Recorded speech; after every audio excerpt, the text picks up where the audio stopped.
So every one of us knows the show Friends. We have our favorite episodes, our favorite characters, our favorite scenes, our favorite lines. So if you know about Friends, then you also know about the unfortunate passing of Matthew Perry, who played Chandler Bing on the show. But did you know that there are criminal charges that are flowing from his death? Well, I'm about to tell you a criminal defense attorney's perspective on the new charges arising out of Matthew Perry's death. Hi, I'm Daniel M. Rosenberg. I'm a criminal defense attorney and the founding partner of Rosenberg, Perry & Associates. I also lived in the 90s, so of course I've seen the show Friends, and I'm familiar with Matthew Perry and his struggles with addiction. He also just released a memoir talking about his sobriety called Friends, Lovers, and the Big Terrible Thing. So what do we know about what happened? Well, on October 28th of 2023, Matthew Perry was found in his standalone jacuzzi face down by his personal assistant. The personal assistant took him out. He was lifeless, called 911. Unfortunately, he had passed away. There's since been an autopsy, and that autopsy found that there was ketamine in his system. We also know that Matthew Perry is participating in ketamine treatment for anxiety and depression. This is not a prescribed use of ketamine, but it is lawful for doctors to prescribe this medication for off-label purposes and when it is being appropriately supervised, and that's what Matthew Perry was doing. But what we've subsequently found out is after his appropriate treatments, Matthew Perry sought ketamine from doctors and individuals outside of his regular practicing physician.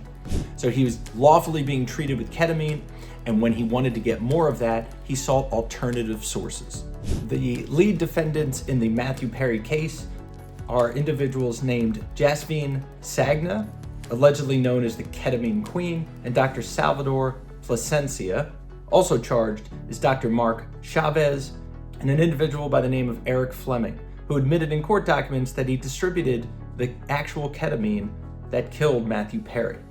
Matthew Perry's live-in assistant also admitted in court documents to administering the actual injection of ketamine that Matthew Perry succumbed from. In the 2-month period leading up to Matthew Perry's death, Dr. Plasencia sold Matthew Perry approximately 20 vials of ketamine for $55,000. Now, to put this in perspective, one of the vials that was sold to Matthew Perry cost the doctor $12, and it was sold to Matthew Perry for $2,000. The other lead defendant is accused of selling 55 vials in a 2-week period to Matthew Perry in exchange for $11,000.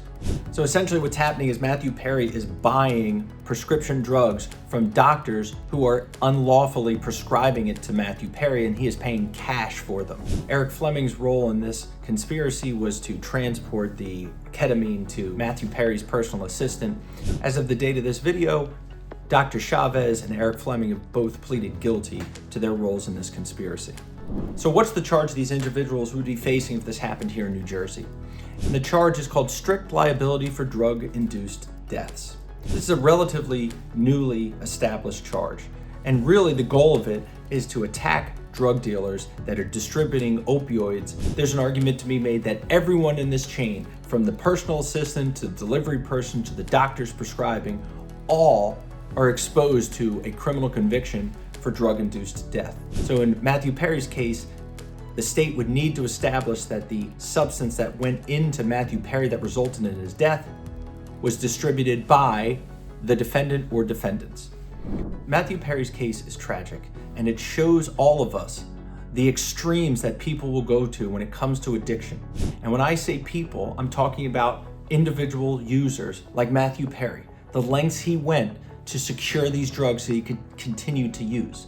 The lengths that the individuals involved will go to, the doctors, the personal assistants, the people in his orbit, for money to take advantage of this addiction, and the lengths that the state or the government will go to try to counter the negative effects of addiction.